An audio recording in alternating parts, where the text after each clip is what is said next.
This TikTok's latest industry plan. That seems kind of interesting to me because I've seen watch some Matty Balls. Okay, fine. We'll watch the latest industry plan thing. Hopefully it's not super fucking loud. I'm really scared, dude. I'm really scared. From FaceTiming with Kanye to having a collab with Drake, Forbats is an artist that has been making huge waves. He only has 3 songs out so far. With only 3 releases, Forbats has amassed nearly... Yeah, this guy only has like 4 songs out, yet he's like got like a ridiculous amount of plays. Let's see. What is his name? Forbats? Yeah, he's got 17 million monthly listeners and how many songs? 1, 2, 3, 4, 5. I think he was on like was he with like Kanye or something? He did something with Kanye? I can't remember. I haven't really been following it very much. Did he do like what was it? Was he on like the Kanye album or something? He's only got four bats. Yeah. Maybe it's like it's like an inside thing. Is he a plan? I've never heard his music. I'm kind of scared to play it. I don't want to. His music video went viral, but 17 million monthly listeners viral. That's crazy. 10 million monthly listeners, and cosigns from nearly every big artist in the game, including Timbaland, Ty Dolla $ign, SZA, Brent Faiyaz, and many more. He even just signed to Drake's label. But his meteoric rise to fame over the last handful of months have led to many industry plant accusations. There have also been a lot of YouTube videos about Forbats, but I think I may have been the first person to solve the case. Also, real quick, even if he is an industry plant, I think Forbats' music is fire. I have a soft spot for good. I need to hear it. I haven't heard it. Let's just play one. All right. I need Rick Beato's opinion on this, though. I don't know what to think. Pitched up music and his style's dope, so this video isn't hate. I'm just more so curious about how his career came to be, so let's check it out. First, I think it's important to establish a timeline with everything we know. Before he released any music, he said to Genius in an interview, "I've been taking music seriously since I was like 14. I was just scared. I used to be on YouTube." Is that the new thing? Sounds pretty generic. "And I looked up how to blow up." He also mentioned that he had been procrastinating until he decided to make I looked up how to blow up music. But that's pretty much all we know. Is that, wait, hold on. Let me just, how to blow up. I need to know that too, dude. How to blow up. This is how, dude. Oh, dude. I mean, there's videos on it. It's how to blow up a balloon here, but okay, there's videos on it. I don't know, man. About his life before 2023. Then on June 27th of 2023, Forbats released his first song called Act 1 Stickers 99. The song wasn't produced by any big name producers, and it didn't really get a ton of attention right away, at least compared to what he has now. Fast forward a few months and he released a music video for Act 1 as well. The music video helped out a lot, and by December of 2023, he had 40,000 TikTok followers, 260,000 monthly listeners, and 2 million streams on Act 1. Then, 2 months later, he released his second song, Act 2 Dated 8, accompanied with a music video. A few days later, he released his From the Block performance of Act 2, which was a huge moment in his career. If you are familiar with the From the Block series from 4 Shooters Only, I've been trying to get Ben to challenge Rick Beato in an MMA fight for over a year. Yeah, I support that. It's basically a series with a hanging microphone and some aggressive rap songs. This made it very surprising for viewers when they saw some guy in a mask with all his boys behind him, singing in a high-pitched... Bro, it's always funny when they do this and it's like in the middle of nowhere. Like they'll just be like in the middle of a field and there's just like a hanging mic. Voice about some girl. Who the f is these thugs? A clip of this performance went super viral on TikTok and had tons of popular streamers and creators reacting to it. Wait, that's the singer of the song? What the hell? Yo, never judge a book by its cover. He even had Timbaland reacting to it. The marketing idea of juxtaposing... Bro, Timbaland is so random the way he reacts to stuff. Like, you'd never know what reaction you're gonna get out of him. Like, him liking this makes no sense to me. Forbats' look with the song was an amazing idea that worked out super well and aided in this song going viral. Also, I'm trying to up my vocab, so I hope you guys like that word. But like I said, as the song went viral, he also got cosigns from tons of celebrities, was FaceTiming with Kanye, and even got a remix with Drake, which is crazy for a guy with just... Holy shit, guys, what if he's a robot? Wow. 3 songs. He even They're getting paid for the promos?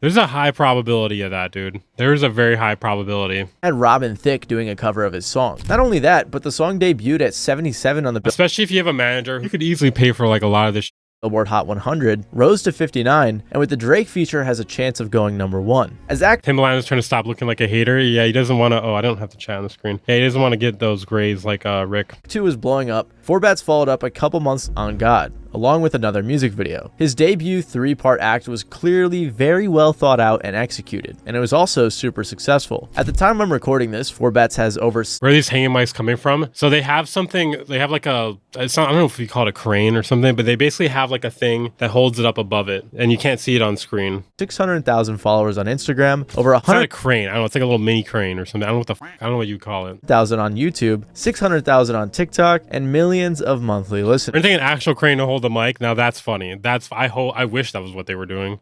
After the virality of Act 2, there were multiple major labels in talks with his team about signing a deal. Not only that, he just released a remix of Act 2 with Drake, which is absolutely crazy that just 3 songs in and his first feature is from Drake himself. And as I'm writing this actually, he just signed a 1 EP deal with Drake's OVO record label. And like I said, boom. there's a million industry plant accusations about The 4bats. ladder. Yeah. That's a broke way to do it, but yeah. There's been so much debate about where he came from and who he's with, but with my investigation, I think I was actually able to figure out what happened. Do we really think this investigation's that deep? I really don't think it's that deep. I think he probably just did some Googling. Like, I don't know if it's... I don't know, man.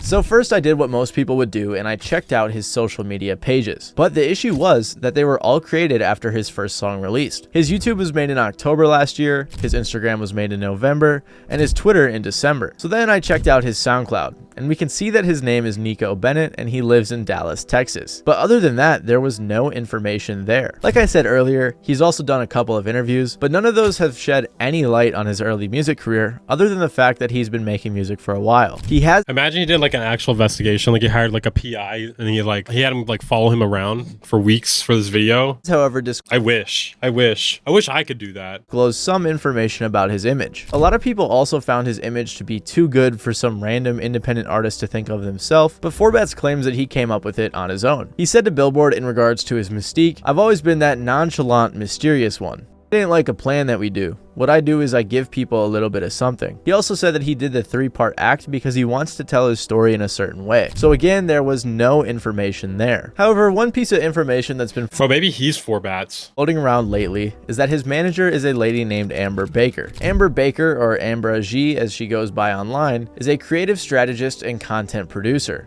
according to her LinkedIn. She currently works at RCA Records and said she has experience working with labels like Atlantic, Capitol, Sony, and more. She has also worked with artists like Gunna, Future, The Weeknd, Gucci Mane, Lil Baby, Doja Cat, and many more. We also know, thanks to my friend 1111 on YouTube, that Amber is amazing at creating an image for an artist. It's a look, it's an experience. Exactly. Controlling the narrative. I'm passionate about that. I went to HBCU. Controlling a narrative. I'm passionate about controlling a narrative. Gucci Mane is a clone, dude. I haven't seen proof otherwise. Went to Howard. 11 was also able to find her Pinterest, which has a collection of posts titled The 5 Acts of 4bats, which has a ton of images she used for inspiration to help craft his image. He found images that inspired his cover art choices, images that inspired his music video thumbnails, and much more. But that doesn't confirm whether or not he's an industry plant. We don't know when they started working together. It could have been after his virality, for all we know. We also don't know if that means he's signed to RCA Records. His music hasn't been released under a label, but some people even speculate that a label is helping him on the low. However, after some more Oh my god, why did it suddenly get louder? digging, I found some information that I thought might be able to help us solve this case. After doing some digging, I found a SoundCloud account with some music that sounds a lot like 4bats. Bro, I could just click around randomly and find some music that sounds like 4bats. Are you serious? Bro, I could go make some music that we could all go make some music that sounds like this. I don't know if that's really compelling evidence. Like that, you think I'll be right back. You say you miss my girl, that's not for us. You know it's not like that. You think I'll be right back. Bro, it'd be funny if they took like the whole like acting mysterious thing to the next level. Like they're like trying to interview him and he's just like acting like a cat. He just like kind of prowls off away. You know, he doesn't answer any questions. He just like hides in the shadows and like, damn, yo, he's mysterious, dude. Holy shit. Called Spidey. and I even found a TikTok account with the same name posting the same music. It turns out that only 4bats follows this account, which led many people to think it was him, which makes sense because they do sound similar. But strangely enough, Spidey was in the comments saying that he wasn't 4bats. Well, that's all the explanation we need right there. After even more digging, I found out this guy was probably his friend or his brother or someone close to him, and the music is either his or maybe 4bat snippets. I can't say for sure. Regardless, this was... Bro, it's always funny when people are like, yeah, I did some research. I checked like who he was following, and I think this might be him. The person he's following, I think that might be him. I mean, that's not what he's saying right now, but it's always funny where it's like, yeah, I just checked the following. Like, you know, it's some real snooping. Some real snooping. No one thought to do this before this. Another dead end. I was able to find things like filings for an LLC and a trademark for his name, but again, those led nowhere. Other than random bits and pieces of information online, I couldn't find anything in regards to his early career. This guy is a ghost. Just look at his Wikipedia page. There's literally zero information about him online. But then I found some information that I think has allowed me to solve this. So let me tell you my theory. I wasn't able to that's Death Note. find anything from before his first song, but I was I don't know about the dead internet theory stuff. able to find what I believe is his old TikTok account. On this account, he is seen promoting his first song with his Instagram in his bio. He has 238 followers and 8,000 likes, but no videos, which makes me think he got some buzz on his first song, but later privated all the videos. If we go to his following, he follows Spidey, Demo Disc, a person who promoted his song, and Elena's. Like, God, the dead internet theory stuff, I don't know, man. I don't know. I just don't... Like, how many people do you think are real on the internet? Do you think it's just like half bots, or like, explain it to me. Faves. Elena is a creator who posts underrated songs and has over 80,000 followers on TikTok. And in August of 2023, she posted Act 1 by 4bats. This video got Elon is getting rid of the bots. I'm sure he is. Nothing but porn bots and tons of tweets. But yeah, I'm sure he's getting rid of the bots. He's got it handled, dude. He's got it handled. over 400,000 views and almost 40,000 likes. And I'm willing to bet that one of the people that heard There's no way it's 90% advertisers. this was 4bat's manager, Amber. If you think that's a stretch, you should probably consider how many people that work at record labels and A&R The internet isn't dead. It's just botted to now. I'm convinced the entire reason the web exists is for some AI to scrape it and emulate it. Pussy and bile, yeah. I don't think it's as extreme as some people say. I feel like dead internet theory is not the correct term. Like, it's probably more like, you know, like half fake internet theory, a loose illusionary internet theory. I don't know. are probably following these accounts so they can find new talent. 4bats himself even said to Bill, Why do you think the limit for how many botted streams you can have on a song is 90%? Really gets your noggin jogging, right? Holy shit, it's all making sense now, dude. Nah, it's got to be 90%. That's why the 90% thing with the Spotify streams.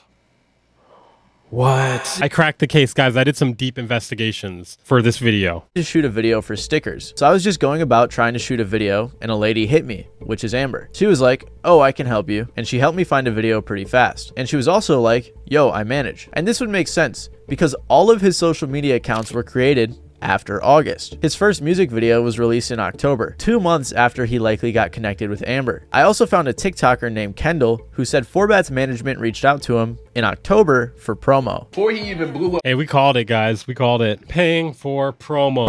Unheard of. No one's ever done that in the music industry. What? I actually This got guy's a fake. This guy's a fraud. hit up to promote his first song. I'm talking about this song had 0 plays to start out. He hit me up was Mr. Tastemaker on Instagram. Pretty cool guy in the time frame I've gotten to know him. Here's him congratulating me on some of my, milestones. If you can see it, this says October 10th, and then down there it says it's for our artist named 4bats. Kendall said that the song at the time had very few plays. So if 4bats had just got connected with a team, it makes sense that a song released in June was finally getting promoted. And I know a lot of people think paid promo like this is very inauthentic or industry plant-like, but pretty much every artist in the industry does this. So since Amber is very well connected, it's likely that she got Mr. Tastemaker and 4bats team too. But I found another guy who somehow got involved on the team as well, on the legal side. Matt Buser, or Busser, or however you say it, is a lawyer who works in entertainment, sports, and other fields. He's the one who set up the LLC and the trademark, both of which were done in December. Hey. It's also likely that Amber and the rest of his team are responsible for getting him on 4 shooters only in December. His team seems to be responsible for a lot of the marketing behind his career, something it doesn't seem like he was doing much of before. The only other question is whether it was them who scrubbed the internet of any information about him previously in an attempt to refine that image, or if, like 4bats himself said, he just likes to be mysterious. But some people have also pointed out his relationship with Vidya, a distribution company with a lot of pull in the industry,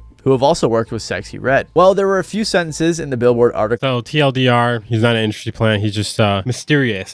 He's just mysterious. that I think were overlooked and give us some more insight on Forbat's career. A senior VP and A&R at DMG said, "We've all been burned to a certain degree," in reference to labels signing artists that are coming out with a viral hit. The writer of the article continues, "As a result, labels have been more circumspect when it comes to signing artists with viral singles in the last 18 months. They've also been trying to connect with more acts earlier in their careers via low-cost distribution deals. That way, they have a pre-existing contractual relationship if one of those signings starts to take off." So once he got connected with Amber and the rest of his team, it's likely he also got connected with some distributors. Or on the flip side, maybe some labels hooked him up with this distribution after seeing the virality of Act 2. We really can't say for sure. But really that leaves us with one more big question. How did Forbats get that Drake feature? Well, it's no question Drake likes to help out artists when they're smaller. That's why the whole Drake's a good dude. You know what's really funny? Have you guys seen those videos where Drake is like giving away money to people who are like, they will like show up to his concert and they're like, "I'm like 50 grand in debt. My dad's dying on chemo or whatever." And then Drake's like, "I'll pay for that." And then it happens like all the fucking time, bro. That shit's planted 100% for certain. It's just like publicity. There's no way these people are like paying for these concerts and then just holding up these signs. Bro, they're paying people to do that shit.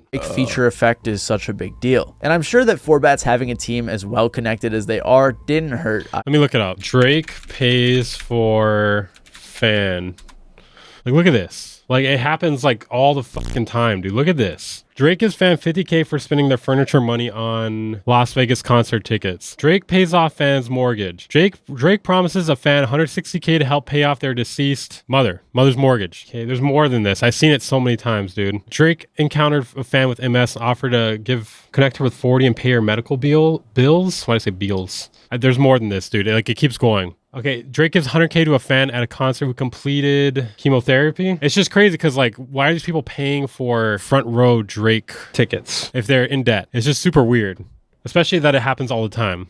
We also can't forget the immense virality that his song Dated 8 had, which also had to have been very helpful in his blow up. If I really wanted to go conspiracy theory mode, I could say a label has secretly been with him from the start, but that wouldn't really make sense because he just signed. He had some help and it has a very... Like, the only other explanation is that one person took this insane chance and then all these other people, they saw the headline, they're like, okay, maybe Drake will buy me shit. Solid team, but technically speaking, he isn't a plan. At least if you go by the definitions that say you need a major label backing you. He does have a lot of industry connections, and he got hooked up with a great team that recognized his talent. Or it could be a combination of fake and real. Yeah, go to a concert holding up a sign for the SM7B. Drake, I need like $500 for an SM7B. I spent the money on your concert ticket. Well, I spent more than that, obviously. I spent the money on your concert tickets. Wanted to put him on, and they did a great job, since now he's signed to Drake's record label. So to me, it seems unfair that people are propping him up to be some guy who is like a puppet in some major label's evil scheme to make money. His story honestly seems believable as is. So sorry if my hypothesis, which I'm like 95% sure is accurate, was a letdown. But to be honest, that's just how the music industry works.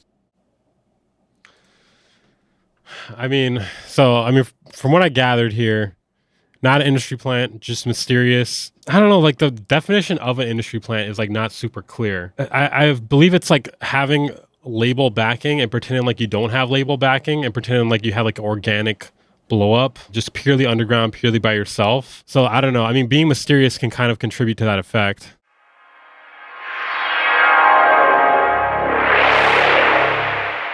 Bang Incorporated.